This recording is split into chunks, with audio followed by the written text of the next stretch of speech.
काबुली वाला कहानी रविन्द्रनाथ टैगोर द्वारा रचित। मेरी 5 वर्ष की लड़की मिनी से घड़ी भर भी बोले बिना नहीं रहा जाता। एक दिन सवेरे सवेरे बोली, बाबूजी, रामदयाल दरबान है ना? वह काक को कौवा कहता है। वह कुछ जानता नहीं है ना बाबूजी? मेरे कुछ कहने से पहले ही उसने दूसरी बात छेड़ दी। देखो बाबूजी, बोला कहता है आकाश में हाथी सूर से पानी फेंकता है, इसी से वर्षा होती है। अच्छा बाबूजी, भोला झूठ बोलता है ना? और फिर खेल में लग गई। मेरा घर सड़क के किनारे है। एक दिन मिनी मेरे कमरे में खेल रही थी। अचानक वह खेल छोड़कर खिड़की के पास दौड़ गई और बड़े ज़ोर से चिल्लाने लगी, काबुली वाले, ओ काबुली वाले। कंधे पर मेवे के झोला लटकाए, हाथ में अंगूर की पिटारी लिए एक लंबा सा काबुली वाला धीमी चाल से सड़क पर जा रहा था। जैसे ही वह मकान की ओर आने लगा, मिनी जान लेकर भीतर भाग गई। उसे डर लगा कि कहीं वो उसे पकड़ ना ले जाए। उसके मन में यह बात बैठ गई थी कि काबुली वाले की झोली के अंदर तलाश करने पर उस जैसे और 2-4 बच्चे मिल सकते हैं। काबुली ने मुस्कुराते हुए सलाम किया। मैंने मिनी के मन से डर दूर करने के लिए उसे बुला लिया। काबुली ने झोली से किशमिश और बादाम निकालकर मिनी के दोनों चाह पर उसने कुछ ना लिया।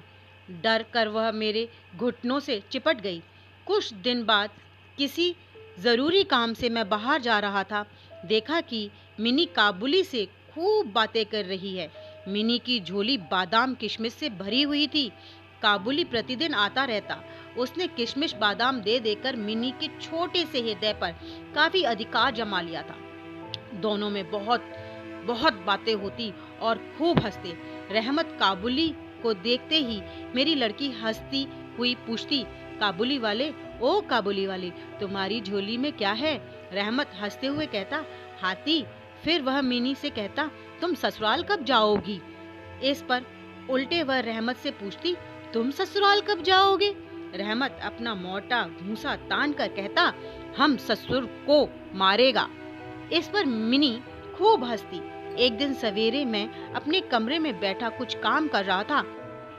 ठीक उसी समय सड़क पर बड़े जोर का शोर सुनाई दिया। देखा तो रहमत को 2 सिपाही बांधे लिए जा रहे थे। रहमत के कुर्ते पर खून के दाग हैं और सिपाही के हाथों में खून से सना हुआ छुरा।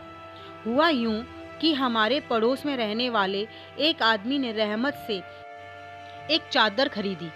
उसके कुछ रुपए उस पर बाकी थे, जिन्हें देने से उसने इनकार कर दिया था। बस इसी पर दोनों में बात बिगड़ गई और काबुली वाले ने उसे छुरा मार दिया। इतने में काबुली वाले कहते हुए मिनी घर से निकल आई। रहमत का चेहरा क्षण भर के लिए खिल उठा। मिनी ने आते ही पूछा, तुम ससुराल जाओगे? रहमत ने हंसकर कहा, हाँ, वहीं तो जा रहा हूँ। छुरा चलाने के अपराध में रहमत को कई साल की सजा हो गई। काबुली का ख्याल धीरे धीरे मेरे मन से बिल्कुल उतर गया और मिनी भी उसे भूल गई। कई साल बीत गए। आज मिनी का विवाह है। मैं अपने कमरे में बैठा हुआ खर्च का हिसाब लिख रहा था। इतने में रहमत सलाम करके एक और खड़ा हो गया। पहले तो उसे पहचान ही ना सका। अंत में उसकी ओर ध्यान से देखा, पहचाना कि यह तो रहमत है। मैंने पूछा, क्यों रहमत, कब आए? कल ही शाम को जेल से छूटा हूँ, उसने बताया। मैंने कहा, आज घर में एक ज़रूरी काम है, फिर कभी आना। वह उदास होकर जाने लगा। दरवाजे के पास रुककर बोला, ज़रा बच्ची को नहीं देख सकता क्या? शायद उसे यह विश्वास था कि मिनी अब भी वैसे ही बच्ची है। मैंने कहा, बहुत काम है आज। उसने मिलना ना हो सकेगा। वह कुछ उदास हो गया और सलाम करके निकल गया। मैं सोच ही रहा था कि उसे वापस बुलाऊं। इतने में वह स्वयं ही लौट आया और बोला, यह थोड़ा सा मेवा बच्ची के लिए लाया था, दे दीजिएगा। मैंने पैसे देने चाहे पर उसने कहा, आपकी बहुत मेहरबानी है बाबू साहब, पैसे रहने दीजिए।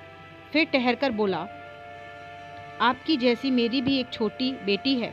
मैं उसकी याद करके आपकी बच्ची के लिए थोड़ा सा मेवा ले आया करता हूँ। मैं यह सौदा बेचने नहीं आता।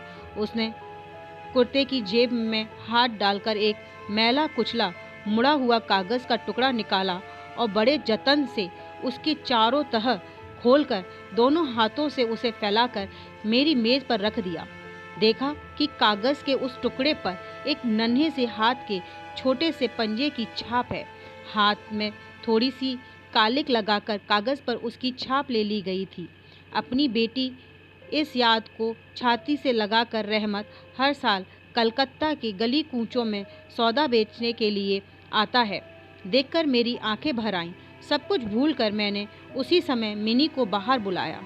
विवाह की पूरी पोशाक और गहने पहने मिनी शर्म से सिकुड़ी मेरे पास आकर खड़ी हो गई। उसे देखकर काबुली पहले तो सपक गया, उससे पहले जैसे बातचीत ना करते बना। बाद में वह हंसते हुए बोला, लाली सास के घर जा रही है क्या?